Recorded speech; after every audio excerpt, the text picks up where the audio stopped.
computer. So I will introduce us to the slide set.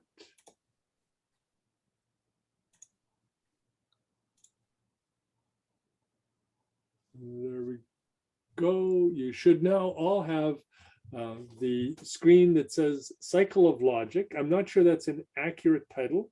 As we shall see as we proceed, there are issues here that certainly much of this makes sense. I've been using it for decades at this point in some parts, but other parts are very new. So I'm really interested in your response to the new stuff. My job, I think it'll take us at least 2 sessions to get through this material. It might take us 3, or you might have some questions that you'd like me to follow up with some more material once I get through the slide sets, because this is when I teach the course, this is a major section, because logic leads to another topic area, which I haven't dealt with, which is the issue of fallacies. It is, we often make errors in our thinking. So once we understand logic, we can start looking for those errors, and there are lots of them. Some of them are pernicious. You just find them everywhere, and they're very hard to root out. Because many of them are due to the way the brain organizes perception. That is, we make logical errors from our very fundamental approach to life itself.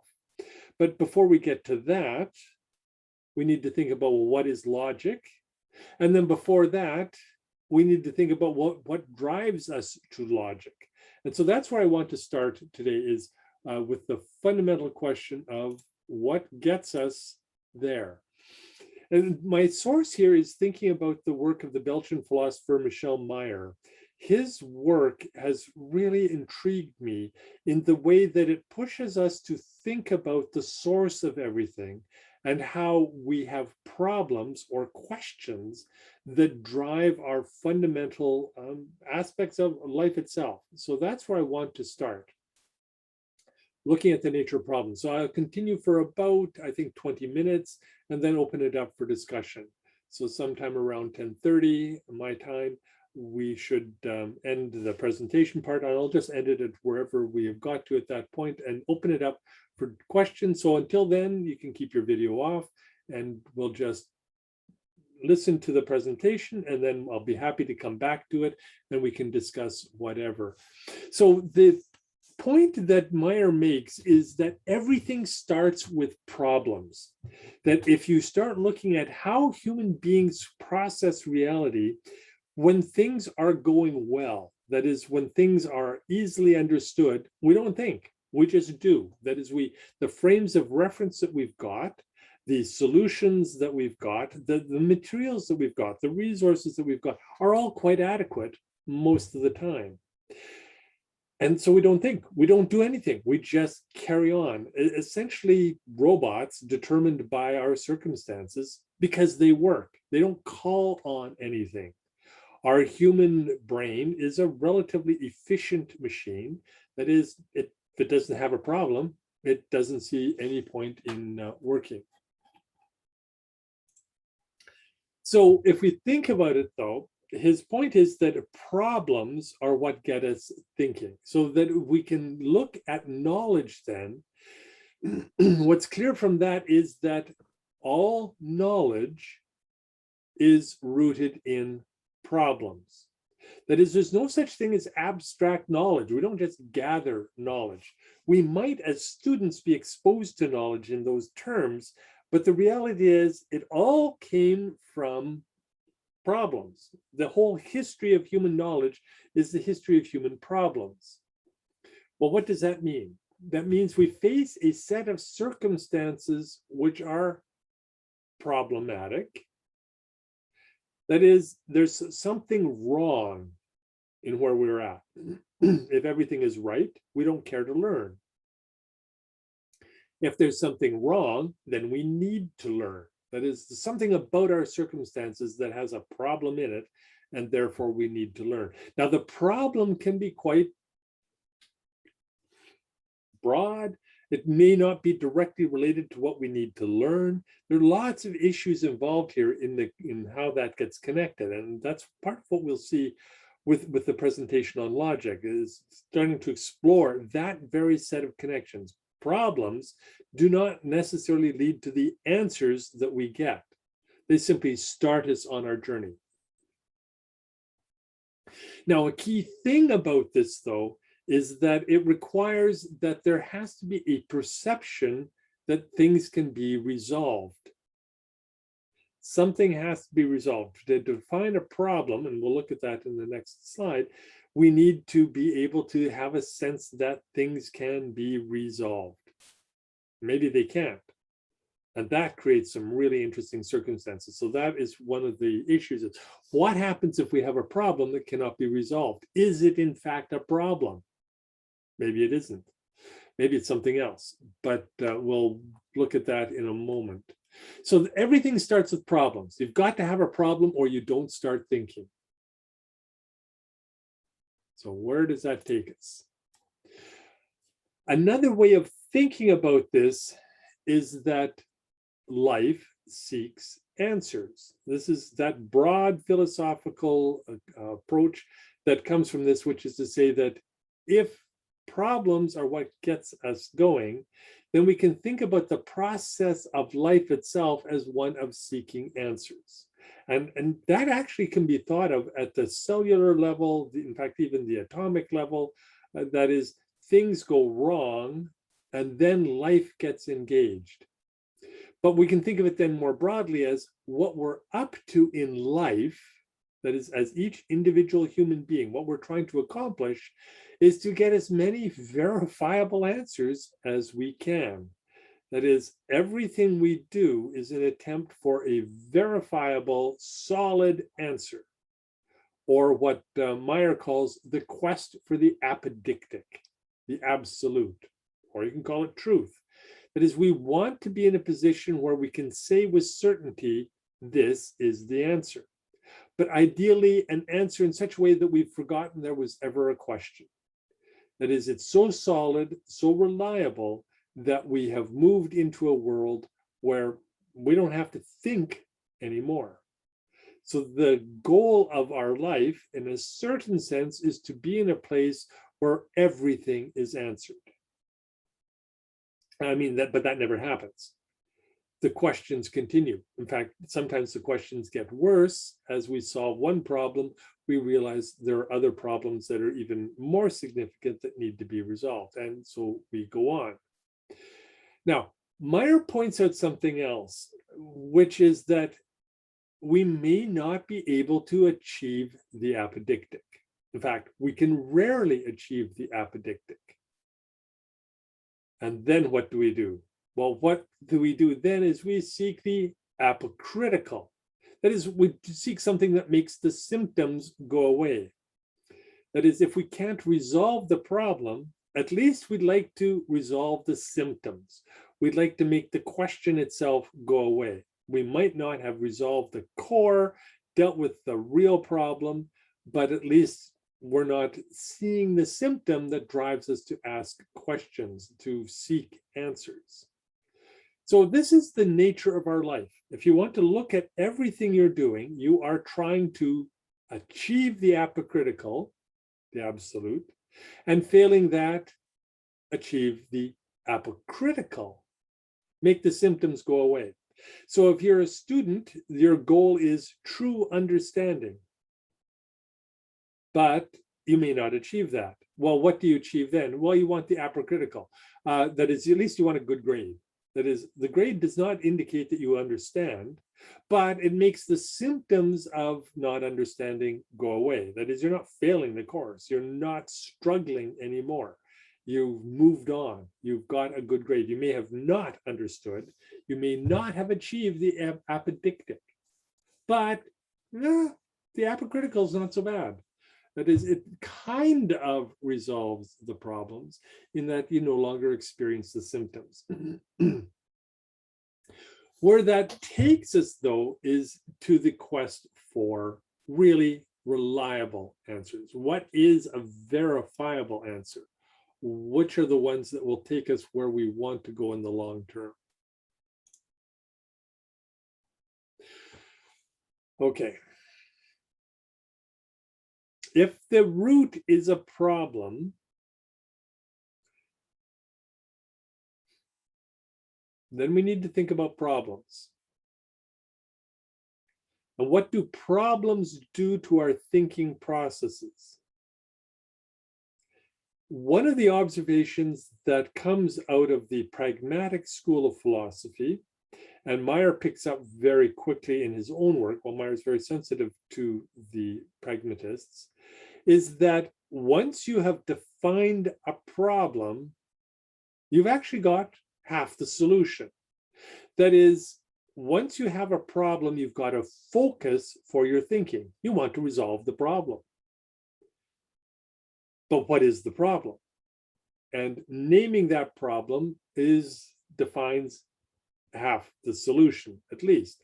Because once you have defined that you have a problem, and this is what the problem is, it's given you a conceptual framework. That is, your perceptions are now framed. It gives you language to speak with, language that will allow you to work at and resolve the problem.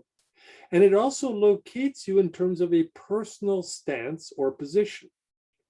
That is, if you are struggling in a course, well, to identify your problem as struggling in a course is quite different from identifying the problem as a stupid teacher who can't teach. The symptoms might be the same, but the problem is really different. If the problem is a teacher who can't teach, then maybe you can find a better teacher. If the problem, though, is that you're struggling in the course, then you're now focused on how do you improve your approach to understanding the material? How do you work with it more effectively? So I'll give you an example from my own life. I was taking a course in statistics. It was a major course. It was important in my program. At least I thought it was. Turned out it wasn't, but that's a different issue. But I thought it was important.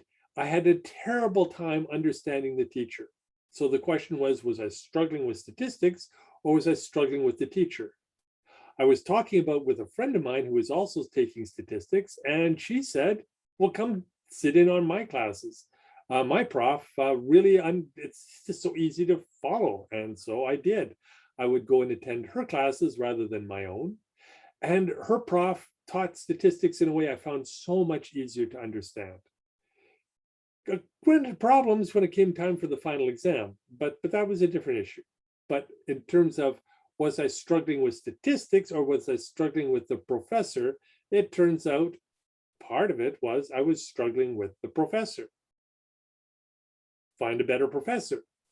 Okay, so if the problem is statistics, then I focus on how I can study better, learn more. If the focus is on the professor, then the problem becomes how do I find a better professor? So notice that the problem itself, defining the problem, changes my behavior, changes the possibilities of solutions. So as soon as I define a problem, I have defined much of the solution. So defining the problem gives us the conditions for the solution. Then what we want to do is start working with logic to clarify and prove a solution. So if I've chosen that the professor of statistics is my problem, logic is how I get to understanding it. So how did I get to understanding, clarifying, and proving it? I went and attended another class. That is, I tested my observations and proved that yes, the professor was a problem. That was the correct solution. Sorry, that was the correct problem, and now I had a solution.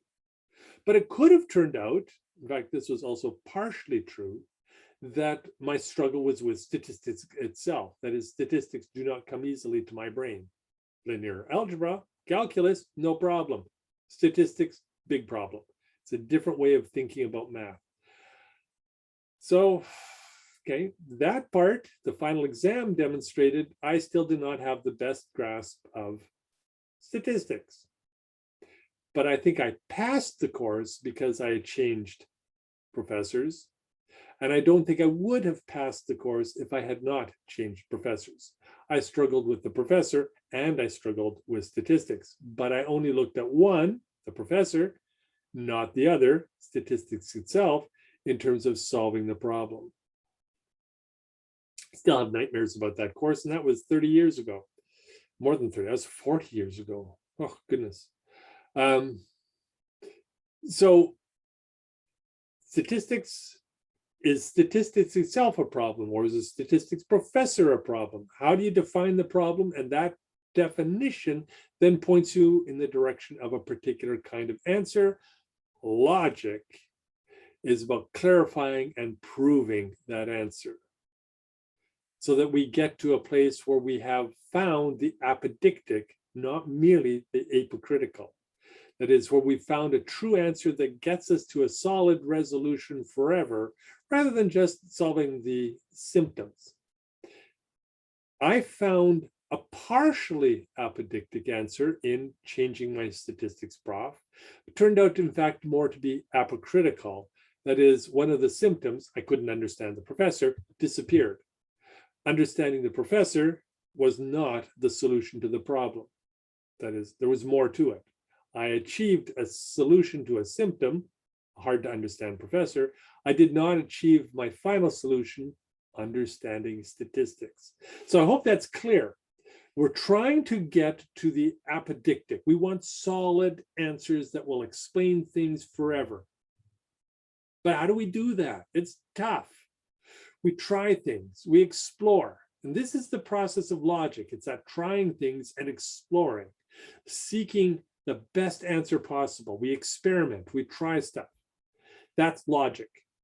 The underlying source, though, is a problem. And did we name the problem correctly? Well, we don't know. But once we've named the problem, we're already focused. Our logic takes place within the context of a named problem. If we have not named a problem, we cannot use logic. But once we've named a problem, we can start using logic. So this is the background. This is new thinking for me, trying to understand how much logic is not pure. Logic is a tool that emerges from problems. So many of our textbooks on philosophy talk about logic as a pure system, and that it's almost mathematical in its structure. And it is. Much of it can be reduced to mathematics. But it turns out, if you follow Meyer closely, no, it's more about language. It's more about conceptual framing. That is, we need to think about how we have already framed our answers, how we have already defined the conditions before we come to logic itself. And logic is simply a tool to help us work within a problem that as we have defined it, but doesn't tell us if the problem is correctly defined. Might help us, but it does not tell us. So logic is much more limited than it is sometimes thought to be. That is, you cannot solve all problems with logic, because the moment you define a problem, you've already limited your options. But maybe that's necessary.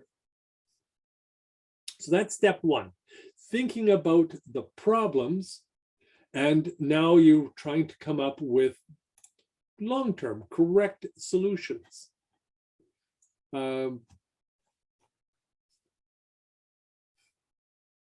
Okay, there's a question that's emerged here, which is, what is the difference between a condition that is an unsolvable problem and the apocritical? Well, the apocritical is how we approach conditions. That is, we try and get rid of the symptoms. So, because we can't resolve the problem as we've defined it. So if the air conditioning in the office breaks down, is that a problem or is it a condition? The answer is, if there's nothing you can do about it, it's merely a condition. So then what you want is the symptoms of can you resolve the symptoms of the broken air conditioner? That is, of being too hot. So an apocritical response is solving the problems of being too hot. An apodictic response is getting the air conditioner fixed. That's the true problem. The air conditioner is broken down. That's what we really want solved, but we may not have the ability to solve it. We can't fix it. We can't get anybody to fix it. Management is paying no attention to us. We're just stuck with that. So then the symptoms are, we're too hot. Okay, well, can we deal with those symptoms? Can I bring in a pack of ice? Can I bring in a fan? Can I not come into work at all? What are the things that I can do that will resolve the symptoms, even though I cannot resolve the problem? And if I can resolve the symptoms, it's an apocritical answer. If I can resolve the air conditioner, then I've got an apodictic answer. So it's symptoms, and all of us want the symptoms gone. In fact, one of the problems we face is that we're often satisfied with the apodictic rather than searching for the so we're satisfied with the apocritical when we should be pursuing the apodictic, because the symptoms are gone, that's apocritical, and we're often happy enough. But that's temporary and short term. What we want is to really resolve the apodictic, so it's permanent. I hope that's a good answer to that question.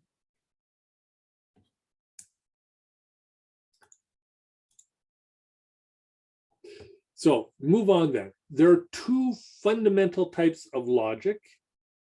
Now, I want to be very careful about that. This is philosophical logic. There are other kinds of operant logics, but they're different. So when I look at thinking, there are structures of thinking that make a lot of sense. That is, they have a logic to them, but they're not philosophical logic, which argues that there are two fundamental types, inductive and deductive. So if you start looking at thinking about fairness, well, fairness is a kind of logical approach to thinking, to weighing evidence, but it is not philosophical logic. So there's a distinction here. There's philosophical logic, that's what I'm going at. And then there are logics, thoughtful, organized ways of putting information together that make sense. Then there are lots of them. So lots of logics, but two types of philosophical logic. So inductive and deductive. And they're a little bit tricky to understand. And a lot of where I'm going to go for the next little bit is about understanding those two. And that'll probably be as far as we go today. So I just want to start off then. Two types of logic, inductive, deductive. Often confused. In fact, I can show you sources on the internet that get them exactly backwards. And there are, for some interesting reasons. And if you start reading, you'll realize that people often misunderstand these two for very interesting reasons. The inductive is based on observations from the real world. We form probabilistic conclusions. So the inductive is we kind of look at the world around us, we get a sense of the data, what's all going on, and we try and organize it to draw it's probably this is what I'm seeing. All the traffic stops on the freeway. I don't know what it means. It's probably there's an accident up ahead. It might not be. Could be a roadblock. Could be the road ends. It could have been there's an earthquake. Whatever. Lots of possibilities, but probably it's just an accident. That's the most normal outcome. Then all of my observations of stopped traffic, it's always been the case that it is an accident. So I'm going to assume that, probably this is another accident. So that's inductive.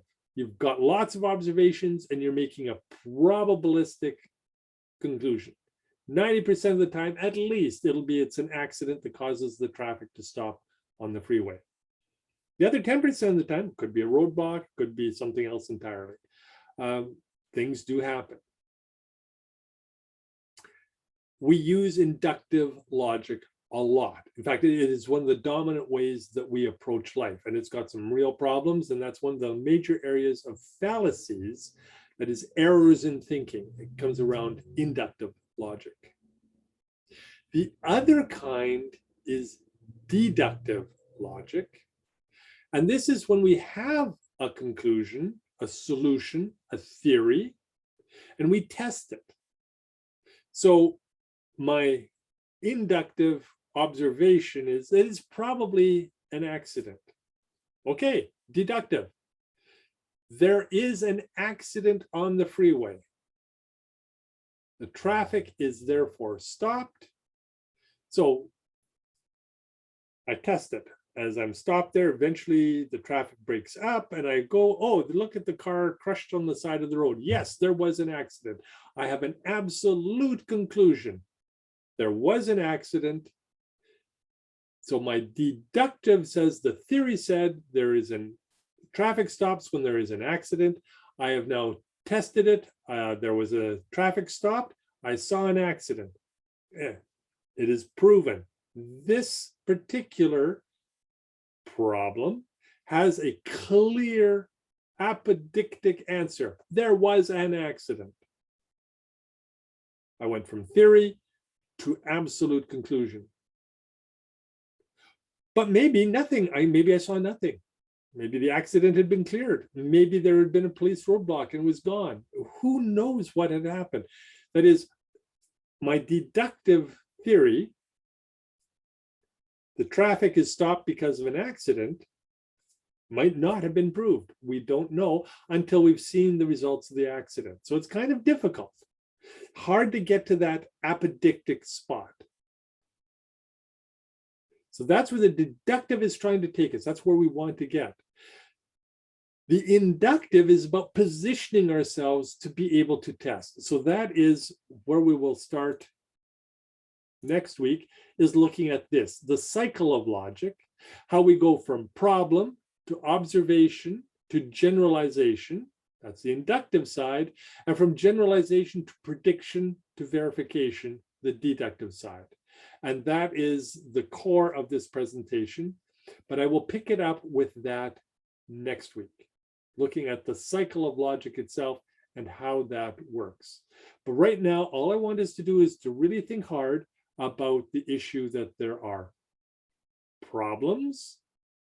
And once we've got a problem, we have now defined our position for finding a solution.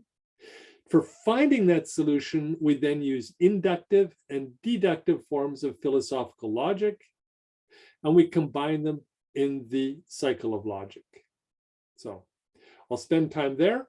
That's it for this presentation, and we'll open it up to questions. So I will stop the recording as soon as I stop sharing